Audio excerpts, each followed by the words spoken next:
My name is Ciara Ward. I'm from Coolock Library. And without further ado, let me hand you over to tonight's speaker, Jared Shannon. Thank you very much, Ciara. Just bear me there for a moment. I'll just get the presentation set up and we'll be ready to go.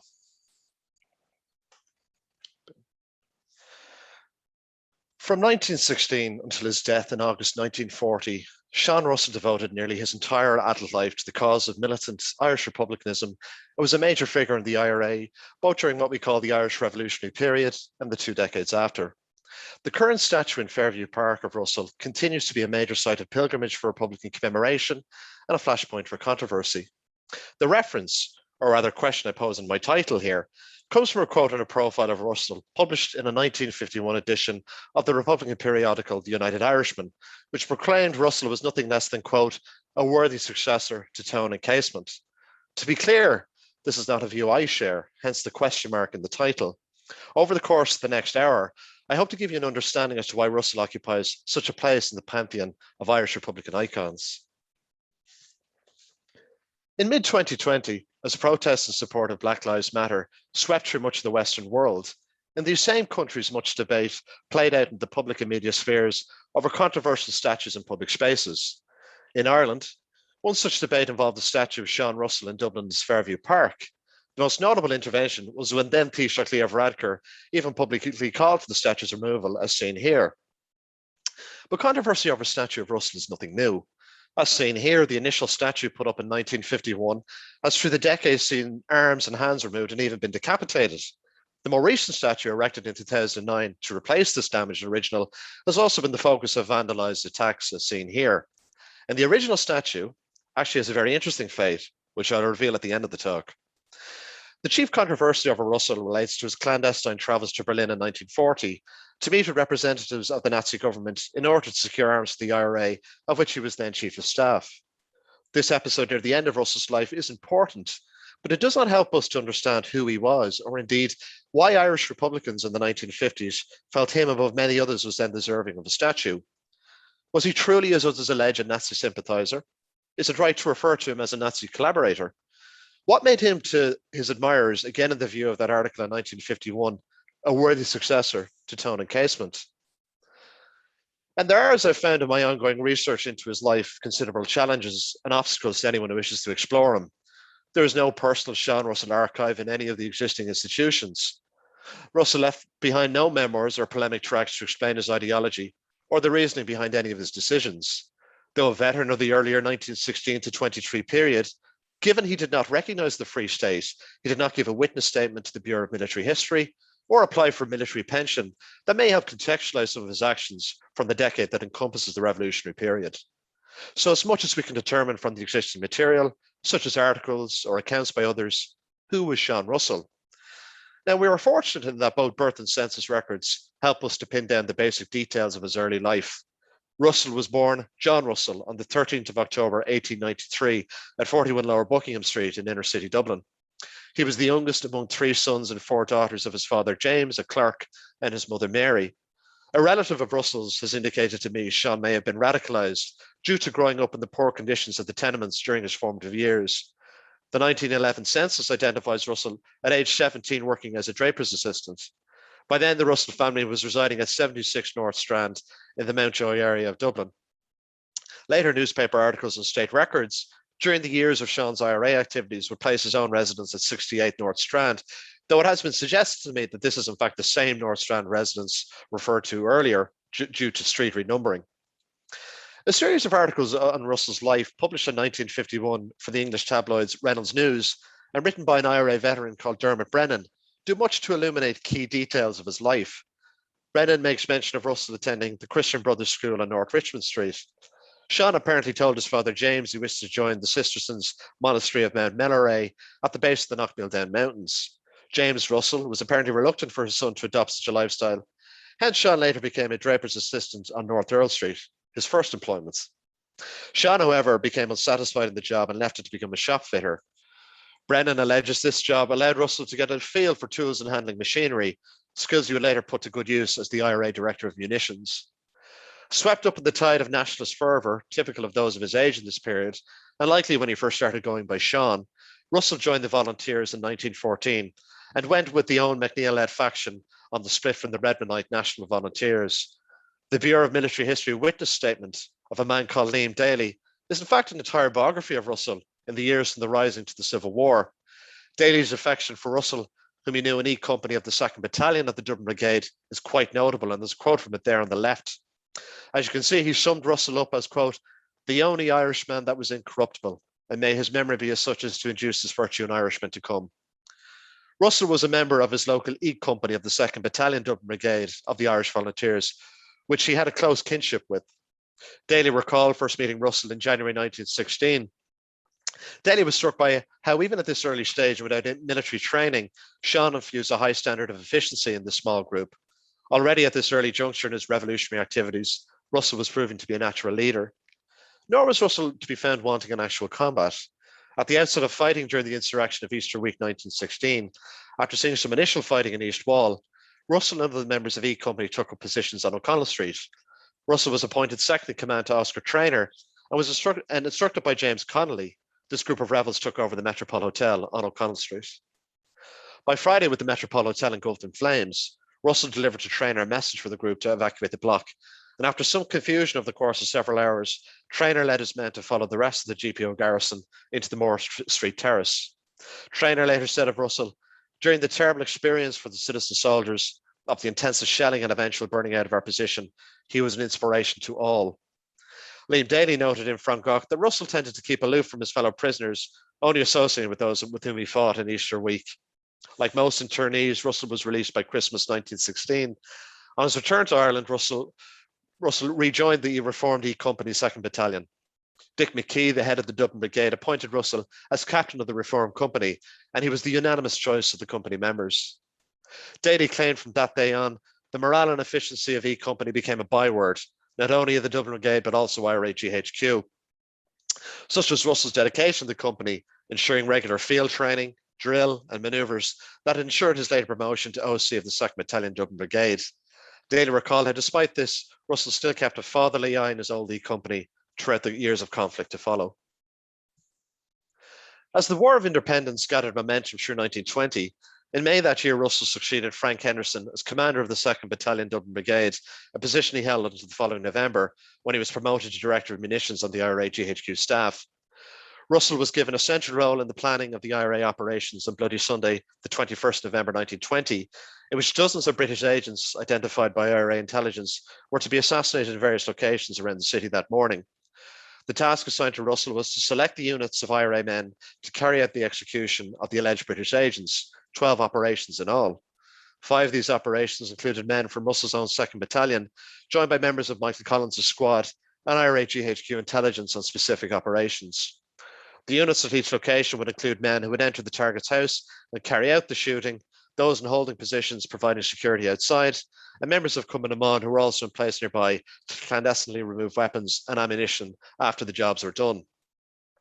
Russell appointed Patrick Moran, a captain of D Company 2nd Battalion, to target 3 Secret Servicemen staying at the Gresham Hotel on Sackville Street. But elsewhere, he insisted on appointing members of the squad, more experienced assassins, to head the units carrying out the other operations. Harry Colley of the 2nd Battalion recalled Russell addressing the men taking part in the operations on the previous night in Tara Hall, Gloucestershire Street, now Sean McDermott Street. Russell reminded those present, quote, that it was vitally necessary for the success of our fight that they, the spies, be removed. That no country had scruples about shooting enemy spies in wartime. And if any man had moral scruples about going on this operation, he was at full liberty to withdraw, and no one would think any the worse of him. That he wanted every man to be satisfied in his conscience that he could properly take part in this operation. As it was, 14 British officers were killed in the morning shootings and 5 more wounded. It was following Bloody Sunday that Michael Collins personally appointed Russell as Director of Munitions, a sign perhaps that Russell's planning had impressed the Director of IRA Intelligence. This appointment apparently came at great protest to Collins from Oscar Traynor, who had assumed command of the Dublin Brigade and wished for Russell to be his second in command. However, Traynor later admitted Russell was a tremendously keen volunteer and had an extraordinary bent for organising and establishing matters of this kind in munitions. Traynor recalled Russell's innovation in establishing and overseeing munitions factories throughout the city. Each of these factories seemed to serve a different purpose: the casting of grenades, or the brass work in the finishing of the grenade shell, and finally the insertion of the explosive material in the detonator. The finished grenades were passed to the Quartermaster's Department, which then issued them to the volunteers. Russell feared the possibility of all the work being lost in one enemy raid, which explained the widespread of the various factories. The main munitions factory was at 198 Great Britain, now Parnell Street. The other areas included Crown Alley, Luke Street, and Peter Street. To trainer, there were great improvements now in the type of grenade issued to volunteers, courtesy of Russell, that, quote, the old complaint from which volunteers suffered previously, that of throwing a grenade and not seeing it explode, was almost eliminated. This in turn allowed for, quote, a greater confidence in the fighting men in the various units. Russell similarly improved on the production of landmines, distributing the plans to various IRA divisions across the country. The articles written by the IRA veteran Dermot Brennan in 1951 alleged Russell was central to the planning of the burning of the Custom House by the IRA on the 25th of May 1921. Brennan writes, Russell injected a fiery enthusiasm into the guerrilla war throughout the spring of 1921. In May, he hardly slept a wink. With Oscar Traynor and Tom Ennis, he was up night and day planning the burning of the Custom House, the mainspring of the British civil administration. While Russell is not normally recalled as a key figure in accounts of the planning of this attack, given his position as IRA Director of Munitions and his previous close association with the 2nd Battalion of the Dublin Brigade, most of whom took part in the operation, Russell was likely a key planner in the attack. As a result of his position on IRA GHQ, Russell was one of 13 individuals depicted in artist Leo Whelan's painting of the IRA leadership by the time of the truce that ended the conflict, seen here on the right. Whelan wanted to take advantage of the opportunity of these men now being able to appear in public. The painting today hangs in the National Museum of Ireland, Collins's Barracks, near the Soldiers and Chiefs exhibition, just on the stairs there. In the painting, Russell is seated second from the right between Eoin O'Duffy and Sean McMahon. Whelan completed the painting in late 1922 or early 1923, by which time some of those depicted together were now opposed to each other in the Irish Civil War, or in the cases of Collins, Lee Mellows and Rory O'Connor, were dead. Following the signing of the Anglo-Irish Treaty in December 1921, Russell was one of only 4 members of IRA GHQ publicly opposed to the settlement, along with Rory O'Connor as Director of Engineering, Seamus O'Donovan as Director of Chemicals, and Lee Mellows as Director of Purchases. As the attack on the forecourts began on the 28th of June 1922, Russell had in fact been visiting an uncle who lived in Drystart in County Westmeath. Captured by members of the National Army, Russell was held in Ballymahan Workhouse. His brother Pat Russell was even arrested there when he attempted to visit his younger brother.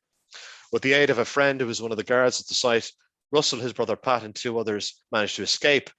Reaching Mullingar, Russell made it back to Dublin by train and re-established contact with what was left of the IRA leadership after the capture of leading figures during the Battle of Dublin.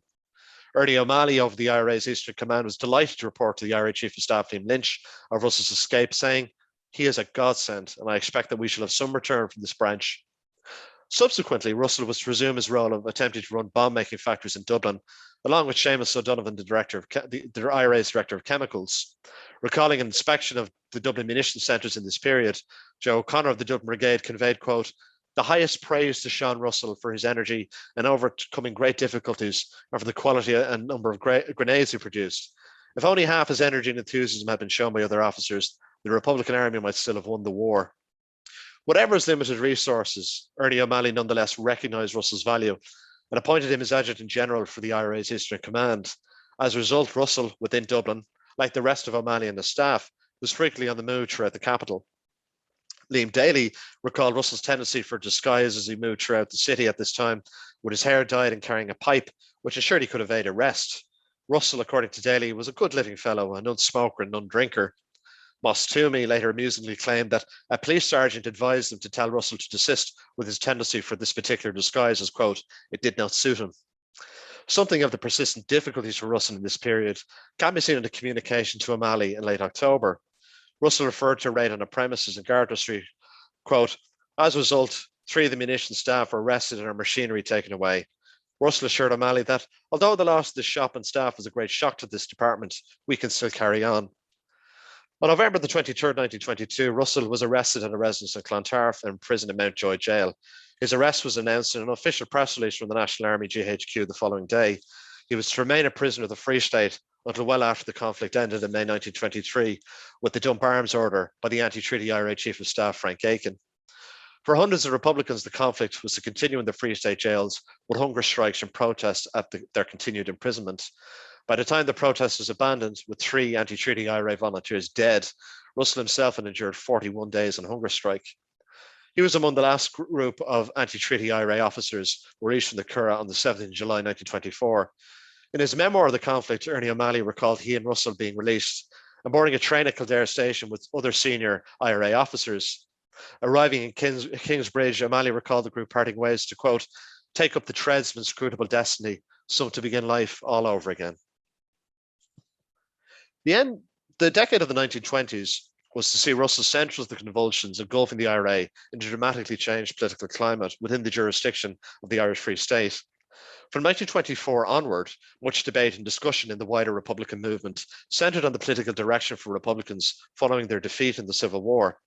This most dramatically resulted in Eamon de Valera founding the Fianna Fáil party in 1926, resulting in the departure of many anti-treaty Republicans from Sinn Féin, with the new Fianna Fáil party espousing a new form of constitutional republicanism.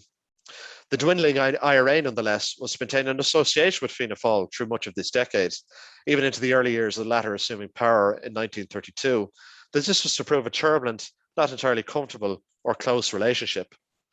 The Chief of Staff of the IRA from 1927 to 1936 was Maurice Moss Toomey. Toomey, a Republican veteran like Russell, was to be a tireless, indispensable organiser and a well-liked leader of the IRA in this period, though I would argue he's quite forgotten.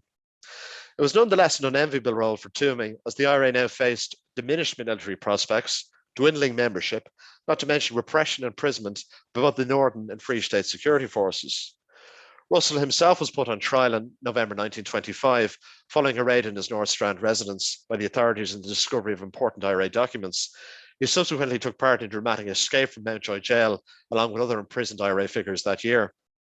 This escape would form part of a charge that was actually to result in a brief return to prison for Russell in 1928, and you can see an article about it there on the left. A noteworthy, if unsuccessful, venture for Russell on behalf of the IRA was travelling to the Soviet Union in 1925 in an attempt to secure arms from the Soviets, which is kind of ironic when you think later on of his journey to Berlin in 1940. Travelling with Russell was fellow IRA leaders Gerald Boland and Pam Murray. The latter even had an audience with Joseph Stalin himself, though I don't think Russell was present at that meeting. From 1927 to 36, Russell would take on the position of Quartermaster General on Toomey's staff. In this role, Russell was expected to be responsible for the supply and distribution of arms, equipment, and ammunition to IRA units across the country. Toomey, as Chief of Staff, later noted he felt it was important to keep a firm hand on such a strong personality as Russell. As the 1930s were to prove, the deeply militant and compromising Russell was to emerge as central to the intense political debates that would engulf the divided IRA, he himself preferring the beginning of a new military campaign than any flirtation with class politics. In August 1931, Russell, on behalf of the IRA Army Council, visited the United States in a fundraising tour for the IRA. However, he generally found Clan na Gael, the support organisation for Irish Republicans in the US, had greatly dwindled in terms of fundraising and membership. However, Russell built important contacts among the more militant adherents within the Irish American diaspora that would prove important in the years ahead. Along with his continuing work as quartermaster for the IRA, which involved regular visits to the IRA units, Russell now cultivated an important support base at home within the IRA that was to help him greatly in the years ahead. In the interim, the political fortunes of the IRA within the Irish Free State were to change dramatically. Much of this period involved major debate within the IRA and the encouragement of a more leftist drift and embrace of class politics by leading figures such as Peadar O'Donnell, Sean McBride, and Frank Ryan. George Gilmore, who associated with those who supported this direction, recalled Russell's own reticence with these debates. Gilmore remembered Russell as, quote, not interested in political questions. His sole interest was in armaments. He would impatiently refuse to talk politics. In conversation with the historian Yunshi McKeown, Peadar O'Donnell, in a very interesting audio interview you can listen to in the military archives, he referred to Russell as, quote, a genuine terrorist. He had no political theory and you couldn't hold him in check. The departure of many of these left-wing IRA activists throughout the early 1930s, particularly on the founding of the ill-fated Republican Congress in 1934, would not only remove considerable political talent from within the IRA, but would ultimately allow for the more military strain to dominate, such as that espoused by Russell. The historian Sean Cronin, later an IRA Chief of Staff himself, concluded Russell, of all the IRA leaders of the 1920s and 30s, was probably the most conservative politically and socially.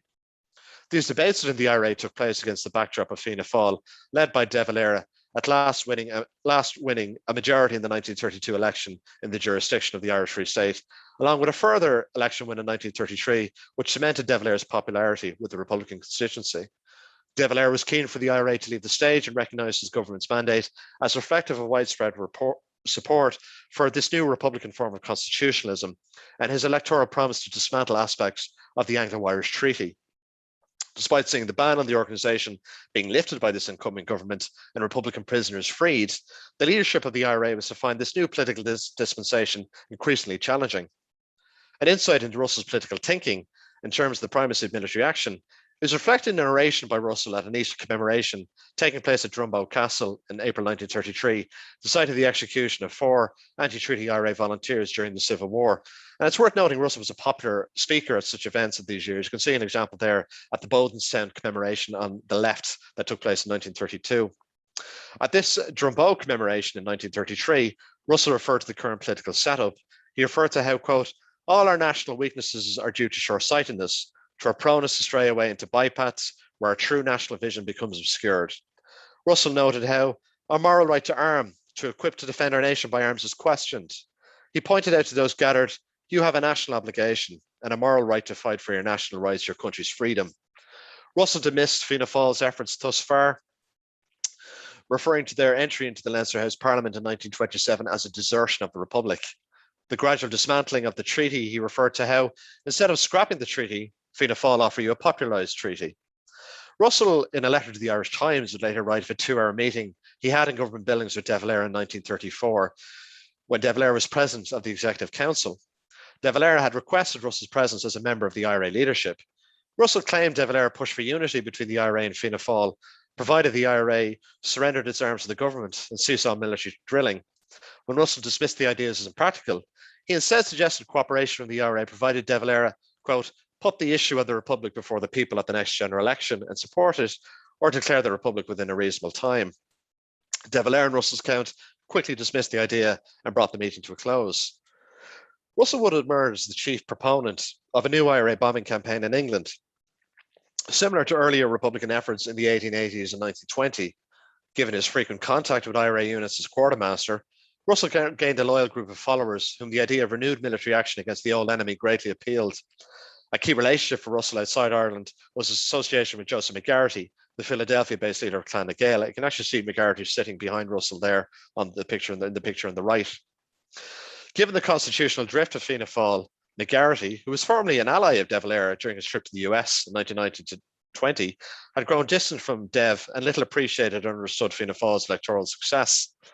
McGarrity was also considerably disenchanted with the inner convulsions within the IRA over its political direction. Russell visited the US in July 1936 and met McGarrity. Both men came to an understanding on a new campaign, with McGarrity promising finance and vital resources. On his return to Ireland, Russell wrote to McGarrity and said that the idea has been accepted favourably all round. We're hoping to make a start before long. In May 1936, the IRA Chief-of-Staff Moss Toomey had been arrested by state security forces following an array of IRA activities, which culminated in an impatient Fianna Fáil government again declaring the IRA an illegal organisation. They'd actually lifted this ban in 1932, but now reinstated it. And Sean McBride becoming Chief of Staff, further clashes with Russell led to Russell's court-martial as a volunteer and dismissal from the IRA in January 1937. But this seeming setback was not to prove any kind of deterrent for Russell's ambitions or that of his most prominent ally, McGarrity. Russell was to be invited to return for a public speaking tour across the US during the summer of 1937, which you have to admit is quite extraordinary given his previous dismissal from the IRA. Though Russell was to find clan membership and financial support poor in certain areas, he felt that his promise of a new military campaign had, in his own words, created a new interest in Irish affairs, and that much can be achieved if a good, strong national stand is made by our people at home. Russell was determined that his proposed campaign in England would take place with or without the support of the IRA Army Council. Writing to McGarrity in November 1937, Russell made clear that he and his allies, quote, have already sufficient men who are capable of putting our policy into effect, and we fully realise that force, the example, and the increasing support which will inevitably come to us with our initial successes. Russell, it seems, was intending that the proposed IRA convention in April 1938 would dramatically accelerate the timeline for his bombing campaign. At this convention, the current IRA Chief of Staff, Tom Barry, the old veteran of the earlier periods, led the opposition to the England bombing campaign, declaring to those gathered that, quote, it was as doomed to failure as the Fenian dynamiters of the 1880s. Barry's preference the last number of years was for the IRA to push for a campaign within Northern Ireland, feeling that there were enough military targets for the IRA within the 6 counties of the northern state. However, Russell's supporters won the day in a majority vote, with Russell installed as the new IRA Chief-of-Staff. Barry and others resigned from the IRA executive, arguing the Army Council had behaved unconstitutionally in appointing a dismissed volunteer as Chief of Staff. And it was the end of Barry's career in the IRA. He now had no confidence in the new leadership and felt the proposed new campaign was, quote, unethical and immoral. Of Russell during this time, an IRA veteran of the period, Seamus O'Mungan, later commented on Russell's appeal to the historian Yuncha McKeown and said, "We thought Russell was a great man, a Republican, an old tried fighter that everyone looked up to. His hair was grey at the time and brushed back, and he had a stubby nose, and he loved making fighting speeches." Russell and his allies wasted no time, making contact with IRA activists in both Ireland and England, and began major efforts at training in the use of explosive devices. One important recruit to Russell's ranks was the return of Seamus O'Donovan, the former IRA Director of Chemicals, who created the overall strategy for what was called the SABOTAGE campaign, known as the S-Plan. O'Donovan's strategies involved the bombing of key commercial infrastructural targets across England. O'Donovan had actually been absent from the IRA since the Civil War and had been personally convinced by Russell to return to the ranks. On the 12th of January 1939, a statement was issued to the British Foreign Secretary Lord Halifax, quote, "signed on behalf of the Republican government and the army, giving notice for the British government to withdraw all military forces from Ireland. If not, the IRA would be, quote, compelled to intervene actively in the military or commercial life of your country as your government are interfering in ours." On Monday, the 16th of January 1939, the bombings began with 7 major explosions on power stations and electrical lines across England. Despite this initial moderate success, the campaign soon fell aground. Massive intelligence failures, mass arrest, and the inevitable civilian casualties diminished whatever momentum this campaign could have had. One chief reason for its failure was the unfamiliarity of many IRA volunteers in the country in which they were operating. An IRA veteran, Dan Keating, recalled, "There were too many people sent over to England who had no knowledge whatsoever of the country or where they were going." Writing to McGarity in March 1939, Russell talked the opening of the campaign with some slight acknowledgements its effects were perhaps not to his liking. "Our successes, though perhaps small, have gone to the volunteers' heads. They realise they have a big job, and maybe a long one, and they're preparing steadily for it." In the same letter, Russell made an intriguing reference to a representative of the German government meeting the IRA leadership at this time. And I've noted this was against the backdrop of De Valera's government embarking on a long-term strategy of neutrality when the Second World War began that September, though of course they clandestinely supported the Allies. A meeting had taken place in February 1934 between Russell and other IRA leaders with a German agent, Oscar Faust, who had secretly arrived in Ireland. This exchange left Russell elated at the prospect of support and supplies being given by Hitler's government to Berlin, which ultimately never materialized for this English bombing campaign. Russell, meanwhile, had departed to the US for another fundraising tour in April 1939. And this had come at a difficult time for his leadership, as elements within the IRA were growing very wary of the possibility of any further success in the bombing campaign. From the US, Russell revealed a growing confidence when he wrote to his temporary replacement as Chief of Staff, Stephen Hayes. Russell wrote, "Every day I feel more and more assured of success. Every day I found those for years saw no future for the IRA and no hope of national revival coming back to the clan to offer help. Nobody now can say the Irish question is settled for all time." The letter closed with a promise from Russell to Hayes to return home to Ireland soon. However, new developments were to delay Russell's homecoming for the immediate future. In the meantime, over the course of the bombing campaign in England from January 1939 to March 1940, about 100 Republican men and women had been sentenced to various terms of penal servitude, and 2 IRA men executed by the English government. The final total for the campaign was 300 explosions, 10 deaths, and 96 injuries across England. The image on the left is from the 1939 Coventry bombing, which saw 5 civilians killed. By any measure, this overly ambitious campaign had failed, and it was impossible such a campaign to gain enough momentum to bring the British to the negotiating table to evacuate Northern Ireland. When considering the controversy over Russell's visit to Germany in 1940 that continues to rage today, at the time his visit to the US in mid-1939 generated enormous public controversy when one looks at the contemporary news coverage. You have to remember, Russell's trip to Germany wasn't actually known for a number of years until after his death. And this controversy of his US visit can be seen within newspapers within the US at the time, different columnists and that commenting on it. Speaking to one crowd in LA in May 1939, Russell claimed he had ordered the recent bombings in England, publicly admitted that. Speaking to another crowd a week later in San Francisco, Russell made no secret of his association with the IRA in the bombing campaign, proclaiming a state of war exists between Ireland and Britain, adding, "We declared war on the 12th of last January." Russell had been watched by the US authorities for several weeks at the request of Scotland Yard, who were seeking his extradition to Britain due to the bombings. 5 weeks into his American tour on the 8th of June 1939, Russell was arrested along with Joe McGarty outside a railway station in Michigan. While McGarty was released, Russell was held in a detention centre in Detroit, where this extraordinary photograph, and I can't believe it's more well known, of Russell on the left was taken by the Associated Press. At the time of Russell's arrest, King George VI was on a state visit to Canada, with a further visit planned shortly for the US. Much of the press at the time speculated Russell's arrest was due to this. When interviewed by the Associated Press, Russell remarked, "I do not like the intimation that my visit here had anything to do with the visit of royalty. Why should I care about the King and Queen? Wish I'd never come here. I assure you I did not have the faintest idea the King and Queen were going to be anywhere near Detroit." The official explanation for Russell's detention was given as overstaying a temporary 30-day visa. And Russell was eventually released due to members of Congress lobbying President Roosevelt and the US State Department. And it was finally in mid-1940, while on bail, Russell travelled from the US to Berlin with the aid of his American supporters and with the hope of building on the IRA's earlier contacts with the Nazi government. In Berlin, Russell was given full diplomatic privileges by the German authorities, a villa in the Grunewald suburb with extensive grounds, a library, war maps, and a radio. That he was given such attention reflected the importance of his presence in the eyes of his German hosts. Russell maintained closest contact with Edmund Westenmeyer, the German Foreign Office's special advisor in Ireland. And it's worth noting Westenmeyer was able to be a key architect of the Nazi government's Holocaust policies in both Hungary and Croatia. In late May, Russell was trained in the use of sabotage material and held conferences with German military leaders on possible actions in England. What remains clear is that no definite plans were ever agreed to, save for the possible transport of Russell back to Ireland. Russell met Joachim von Ribbentrop, the German foreign minister, who seemed impressed by the IRA Chief of Staff. Russell was sure to keep the German authorities at arm's length, wanting no strings attached for anything supplied to the IRA, but he made one request: the release of his old IRA comrade Frank Ryan from a Spanish prison.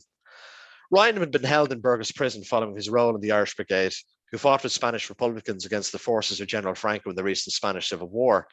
Both he and Russell had gone on very different political trajectories since the convulsions within the IRA in the early 1930s, beginning with Ryan's departure from the IRA to join the Republican Congress. Ryan was brought to Berlin in early August, where Westenmeyer watched the reunion of the two former comrades with interest. Russell threw his arm around Ryan and said, "I'm going to Ireland tomorrow, Frank, will you come with me?" And Ryan readily agreed. While this may seem surprising in light of their political differences, Ryan later explained in a letter to the Irish Minister in Madrid, Leopold Kearney, that Russell and I were always good personal friends. Seán Russell's brief time as a guest of the Nazi government in mid-1940 is unquestionably the main issue of contention in his wider legacy. Edwin Lahausen, head of the Second Bureau of the German Intelligence Service from 1939 to 1943, later claimed Russell denounced the Nazis' attempts to indoctrinate him into their ideology during his time in Berlin. This quote, much cited by his latter-day defenders, allegedly said by Russell is as follows: "I am not a Nazi. I'm not even pro-German. I'm an Irishman fighting for the independence of Ireland. The British have been our enemies for hundreds of years. They are the enemies of Germany today. If it suits Germany to give us help to achieve independence, I am willing to accept it, but no more, and there must be no strings to the help." This quote, and a wider account by Lahausen, was published in the Irish Times in 1958, nearly 2 decades after Russell's death. Lahausen summed Russell up as a hypersensitive Celt who regarded the Nazi philosophy as anathema. Yet Lahausen still took a strong personal liking to what he called the curious Irishman, admiring his integrity and honesty. Yet even the British Secret Service, who we might assume would be eager to prove a link between Irish Republicans and the Nazis, were to conclude that Russell displayed, quote, "considerable reticence toward the Germans and plainly did not regard himself as a German agent." In this respect, there is a ring of truth in Lahausen's recollections of Russell. The mission to send both Russell and Ryan back on their fateful journey to Ireland aboard a German U-boat was named Operation Dove. A surviving Albert Ward's diary, quoted by Sean Cronin, made clear that Russell was given no definite assignment of any sort. All the German Foreign Office gives him is the chance to make use of Ireland's opportunity. And apparently all Russell had in terms of luggage was a special wireless set to communicate with Berlin in a code. And though Frank Ryan was a fellow passenger, it became apparent he was not privy to Russell's exact plans when they arrived in Ireland. Their destination was to land at Smerwick Bay on the Dingle Peninsula by the 15th of August, and from there make their way to Dublin. But the U-boat successfully made it through the British blockade. The cramped quarters and lack of fresh air proved arduous for both men, and fatefully so for Russell. From the outset of the journey, Russell suffered severe vomiting and stomach pains, and despite the efforts of a medical orderly on board, Russell's cramps increased in severity, and he died on the 14th of August with the U-boat 100 miles west of Galway, and he died in Ryan's arms. Russell was then buried ingloriously at sea, wrapped in a blanket, though other accounts suggest a tricolour or a Nazi flag. On his return to Berlin, Ryan gave 2 sworn affidavits to the German authorities, where 2 leading physicians deduced that Russell probably died of a burst ulcer. Ryan himself rubbished speculation of Russell's death, writing to Leopold Kearney the following year, "The rumours of his having met a violent end in Gibraltar and in Barcelona are absurd. To my knowledge, he never stood foot in either place. And the other rumour about my part in alleged assassination of Russell doesn't worry me, as Ryan knew it wasn't true." Ryan, despite his own wishes, never returned to Ireland and died in a hospital in Dresden in the summer of 1944 due to pleurisy and pneumonia. His body, of course, later repatriated to Ireland in 1979. By the end of the war, mass internment and multiple executions of Republicans by the government of De Valera against the backdrop of the failed bombing campaign diminished the fortunes of a profoundly demoralised IRA. The organisation's connection with the Nazi government through this period, while undeniable, is a confused one. At the time of Russell's stay in Berlin and thereafter, there were curious episodes within Ireland involving German spies and their associations with Republicans that it's not clear Russell was entirely aware of all of them.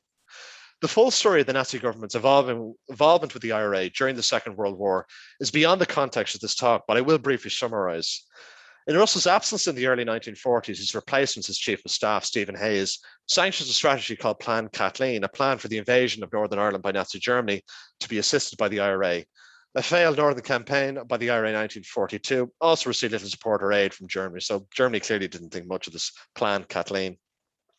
Consistently, German officials seemed to assume the IRA, with their small membership and limited resources, had a more inflated role in Ireland itself, particularly in terms of their influence on De Valera's government. Their later reticence is reflected in the recollections of one captured Nazi agent in Ireland, Herman Gortz, who said following the war, "In spite of the fine qualities of individual IRA men, as a body I consider them worthless."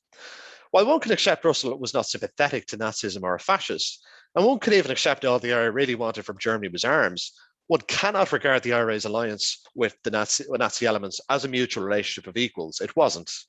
While maybe not accurate to call Russell a Nazi collaborator, as Nazi collaborators are normally defined as individuals and groups who assist in ongoing German occupation within their own country, Russell was clearly regarded by the Nazi military and intelligence as someone who could be used as a potential future collaborator, and his unquestionable elements within the IRA were willing to assist Nazi Germany in the case of potential invasion. As seen in the extract on the right, published only a month before Russell's death, IRA propaganda at this time reflected support for Germany in the war. But to his later day critics, it is abhorrent Russell little comprehended the consequences of associating with a fascist regime, which already had an array of documented repression of its Jewish populace and increasingly ambitious military efforts across Europe by the time of his German visit. In this, Russell undeniably betrayed enormous political naivety. To Russell, his venture to Germany to secure aid for the Irish Republican cause was no different than his efforts to secure aid from Soviet Russia and supporters in the United States in previous years. The questionable morality of associating with Nazi Germany in mid-1940 seemed to escape him.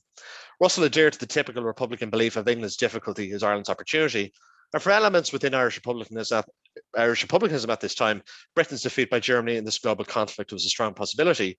As in previous times, such as 1798 or 1916, why not seek an alliance with Britain's enemy? But ultimately, it'll remain a subject of conjecture what exactly long-term would have been the results of further contacts between Russell and the Germans had he lived, and particularly at the tide of war turned in Germany's favour. But the connection between the IRA and the Nazis does merit interrogation by historians, whatever Russell's true intent or beliefs, and the morality of Irish Republicans seeking aid during the Second World War from the Nazis should always rightly be questioned. In closing on this point, I'll just briefly refer to the bombing of North Strand on the 30th to 31st of May, almost 10 months after Russell's death. The bombing itself resulted in the deaths of 28 people, injuring over 90 and 300 homes being destroyed. While not the first bombing by German aircraft on parts of neutral Ireland during the Second World War, it was the most devastating. And it's worth noting, not only were these Russell's fellow Irish men and women who suffered injury and death from his would-be benefactors, but occurred within his former neighbourhood, and the victims in this case were his own former neighbours. So just in closing, the photograph on the left is from the unveiling of the first statue to Russell in Fairview Park in 1951, funded by his supporters in Clan na Gael. Commemoration of him in some form endures to the present day, most prominently in the form of the current statue erected in 2009 to replace the damaged original. The original statue has an interesting afterlife, having been rescued and restored by the late historian Martin O'Dwyer, and is currently on display in the Cashel Folk Village in Tipperary. That is the old statue in Cashel, in the top photo in the middle there. Below is the current statue in Fairview Park. So next time someone debates the merits of having a statue to Russell, you can surprise them at a mention there are currently 2 statues of him in Ireland. And I must note too, not only is the statue in Fairview Park a statue to Russell himself, but his memorial to most of the IRA dead of the 1930s and 40s, their names on plaques around its plinth. The unveiling of the first statue took place on Sunday, the 9th of September 1951, where an impressive crowd gathered at Fairview following a parade from Dublin city centre. Russell was depicted on a large print, suited and with his right fist clenched in defiance. It's striking that Russell received a statue only over a decade after his death, and in such tribute, and in such a tribute, particularly when more well-known earlier figures from the pantheon of Irish republicanism still lack such a monument at this time. These tributes to him do much to obscure the circumstances of Russell's passing, not to mention how much he was a controversial figure within the IRA in the final decade of his life. Yet for much of his revolutionary career, from the Rising to the Civil War, he was recognised as a charismatic leader, and he wasn't the least lacking in physical courage, regarded by his peers as highly capable in his various leadership roles. Russell's contemporary communication with his peers, in addition to accounts of his political activities through the period, give the portrait of a determined militant. But from the beginning of the 1930s, Russell emerged as a divisive figure among his peers, manipulating events to propel himself to the top leadership position even after his dismissal from the IRA. Alongside this, he initially acted outside the ranks of the IRA to plot an ill-fated bombing campaign in England.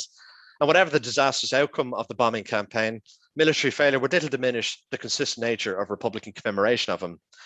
So in summary, and closing on this, given that the loudest voices on both sides of the recurring debate over Russell's statue in Fairview Park remain strictly partisan, both often mainly focused on a visit to Germany in 1940, it's likely the same arguments will continue to be aired regarding the memorial to this controversial figure.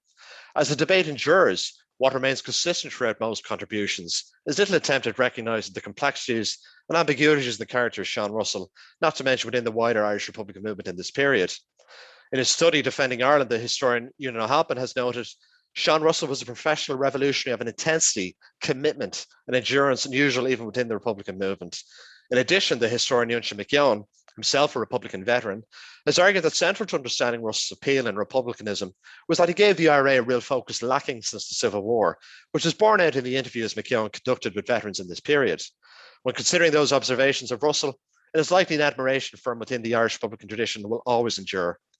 And so finally, the combination of both old and new archival material has now given the chance to illuminate the life of this controversial, frustrating, and often enigmatic figure. In examining the life of Seán Russell, we can further expand our understanding of the endurance of both the militant Irish Republican tradition and the IRA itself in the first half of the 20th century, particularly beyond the decade of the Irish Revolution. Thank you very much for listening.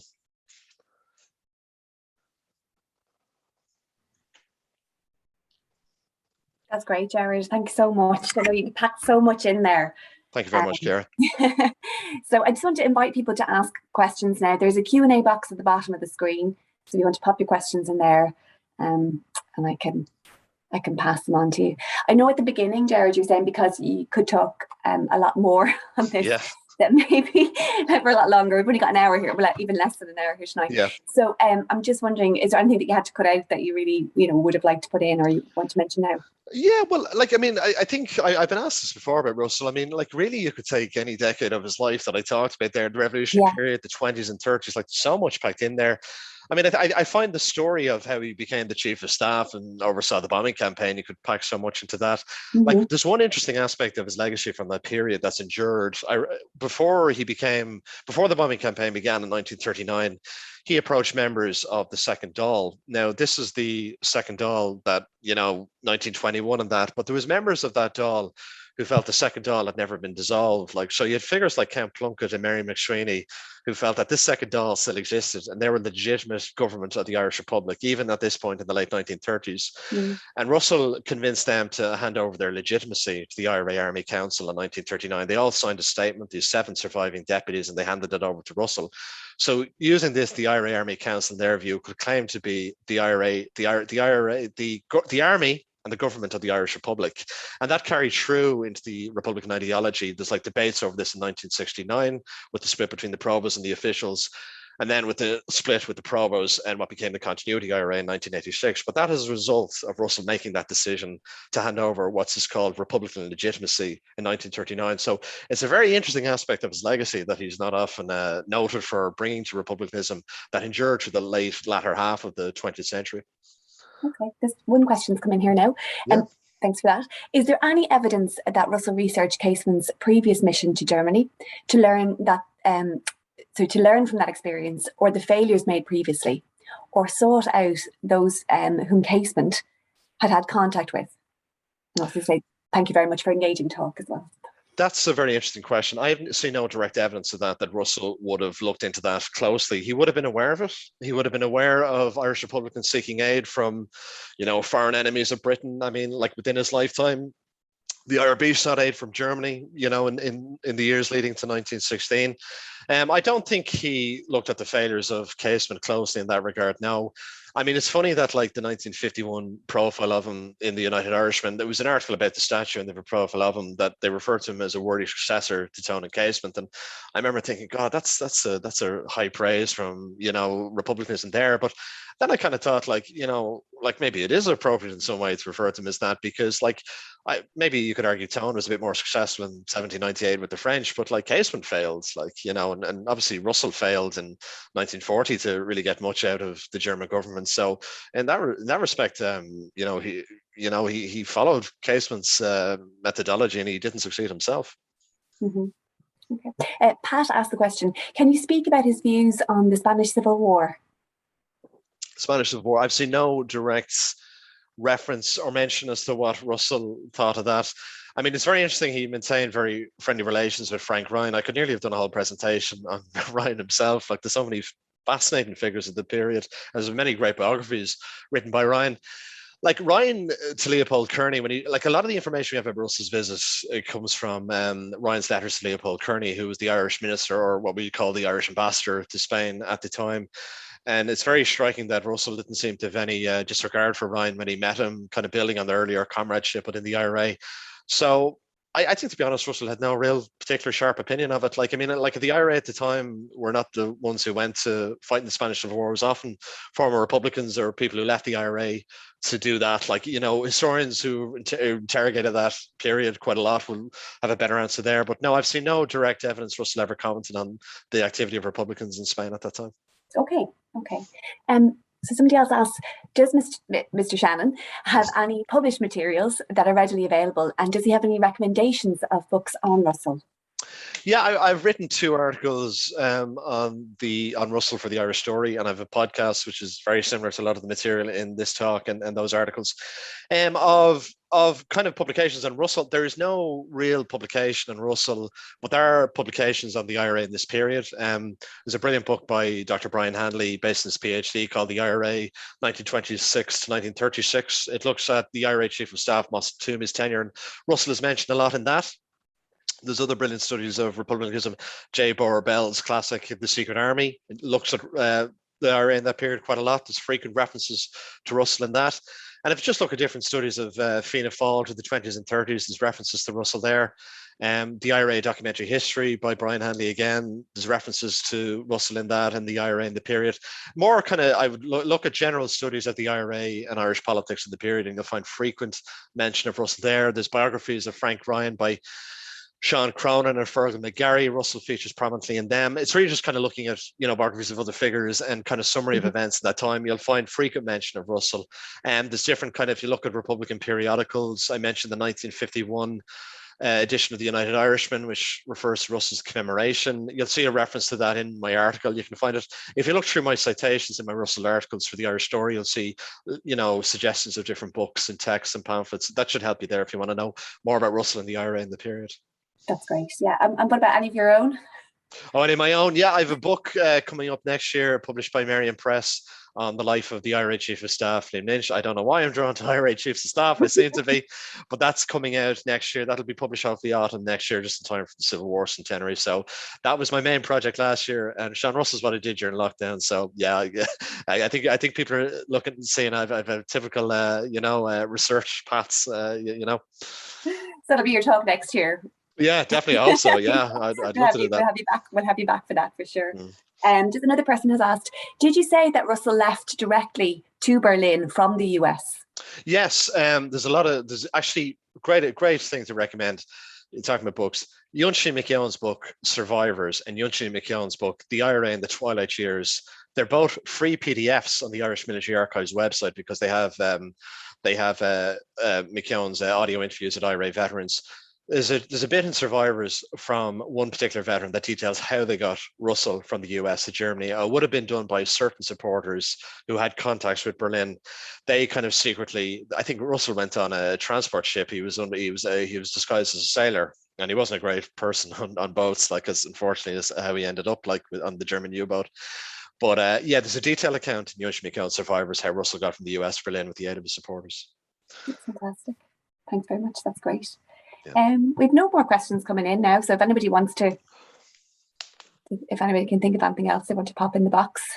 Yeah, well, just to say a bit more on my sources, if people are interested, there's great files on Russell in the National Archives if anyone's interested, like the security files from Justice and the Gardaí at the time. There's a whole arrest warrant for him in the 1920s. Like, there's accounts of, like, I referenced a series of articles done in 1951 by an IRA veteran called Dermot Brennan for the English tabloid Reynolds News. It's a very unusual place to put articles on Russell, but they were collected and filed by the Department of Justice, and you can read them all at length in the National Archives. The National Library of Ireland have all Joseph McGarrity's papers. You can see all his correspondence with Russell from the period. They were actually publishing a book called The McGarrity Papers by Seán Russell, another book recommendation coming through. I'll probably think of 20 more books after this talk is over. Yeah, the National Library, National Archives, a great source on Russell. And I also have to credit the Jackie Clark collection in Ballina, brilliant museum in Mayo, highlighting the collection of a Republican called Jackie Clark that Mayo County Council opened a number of years ago. Jackie grew up in the 1940s and collected a lot of material from Republicanism during this time, pamphlets, and there's photographs. Some of the photographs of Russell I use actually come from the Jackie Clark collection, the pamphlets and that. Well worth visiting and well worth kind of consulting their archives. Some absolutely brilliant material there that would kind of, if anyone's interested in the period and Russell himself. Okay. Claire has popped on here now just to ask a question. Were there any prominent IRA figures who were explicitly pro-Nazi? Yeah, absolutely. I mentioned Seamus O'Donovan. He was the IRA Director of Chemicals during the War of Independence and Civil War. There's a brilliant biography written of him, actually, and my apologies to the author if he's watching. Just escapes me now. You can look that up, a biography of Seamus O'Donovan. He'd be a brilliant, actually, presentation on him. Yeah, like O'Donovan was very sympathetic to the Nazi cause. Hermann Gortz, who I briefly referenced at the end of the talk, he was a German agent. He was actually hosted in O'Donovan's home. And like, there's accounts by relatives that O'Donovan kind of retained that Nazi sentiment even after the war, which is quite shocking. But there wasn't like Nazi support in the IRA across the board. Like within the Curragh military camp in the 1940s, where a lot of IRA prisoners were interned, like there was divisions within the camp there as to support for Nazi Germany or not. There was a pro-Nazi element, there was an anti-Nazi element. There was one account of one IRA volunteer in the period, like he couldn't understand his comrades cheering for German victories because he said, we're cheering for the occupation of other countries, and are we not resisting, in our view, the occupation of a country, do you know what I mean, of our country, so like it's not cut and dry. Like there's ambiguities and complexities within Irish republicanism and other Irish Republicans in the period. It's not they're all Nazi sympathizers. They were not. Like, some were a bit reticent, some were just like, oh well, they're Britain's enemy. Like you have to understand, like within wider Irish society at the time, like we know the Nazi government and Nazi Germany as this great international evil. Like, I mean, a lot of their crimes only came out in the Nuremberg trials in the early 50s. Some were documented at the time. But I mean, I'm not saying like the real, like the right, really, like anti-Nazi, anti-fascist feeling we all have now in the general populace wasn't necessarily there during the war years. Like, it was there for the most part, but it wasn't like as explicit as it would be now. So just to explain why, most of them wouldn't have a problem with that association. Yeah, absolutely, makes sense. Would Russell or the IRA themselves have been involved in much activities during the 30s? Yeah, there was. I mean, and again, this goes back to some of the publications I mentioned. You can listen to this. Like, it's absolutely fascinating, the relationship the IRA have with Fianna Fáil from the 1920s. From 1925 onward, the IRA withdraw their support from Sinn Féin. Like, Sinn Féin have no association with the IRA through the 20s and 30s. They have this kind of weird relationship with Fianna Fáil that's not explicit. IRA, I have seen correspondence in Moss Toomey's papers, another great resource, actually, the papers of Moss Toomey and UCD, where IRA volunteers are writing to Toomey, giving out why do they have to canvass for Fianna Fáil in the 1932 to 1933 elections. They're approached by members of the Fianna Fáil coming to canvass for them. It's absolutely extraordinary. So, like, the IRA's ban is lifted by Fianna Fáil when they come to power in 1932. And the IRA, like, some elements of the IRA leave, like, you know, they come to recognise the state because Fianna Fáil are dismantling aspects of the treaty. But IRA activities continue. There's killings of informers. There's particularly controversial shooting dead of a British admiral in, I think, it was Cork in 1936, which is one of the reasons the ban is enforced on them again. And then, of course, like, you know, there's engagements with the Gardaí through like the late 30s and early 40s. Gardaí members are killed. IRA members are executed by the Irish government as a result. One of them is Paddy McGrath, 1916 veteran who returned to the IRA. He's executed in 1940 by De Valera's government. So, yeah, like, there's a lot of IRA activities in the 1930s. Not really, like, I'd argue, like, not really, you know, remembered or celebrated by Republicans today, because it is a difficult period now. Like, I've had some very interesting conversations with Republicans on that who might prefer more of remembrance of particularly, you know, martyred IRA members in the period in their view. Like, that's the thing I often say about the Russell statue in Fairview. Yes, it is a statue of him, but it's a memorial to the IRA dead of the 1930s and 40s, whose names wouldn't be well known as, let's say, IRA dead of the War of Independence period, or, you know, celebrated and remembered by the provisionals, you know, of the latter conflicts in the Troubles, you know, people like Bobby Sands and Mairead Farrell. Like, the people who died in the 1930s and 40s are not household names, so to speak. Okay. That's great. Well, we're just coming up to 8 o'clock, so I might just sign off, Ger. But just thank you so much for all of that. It was really genuinely fascinating. So thank you for that. It was an absolute pleasure. Delighted to do it. Thank you. And hopefully, as I say, hopefully we'll see you again next year at the same festival. So I'd like to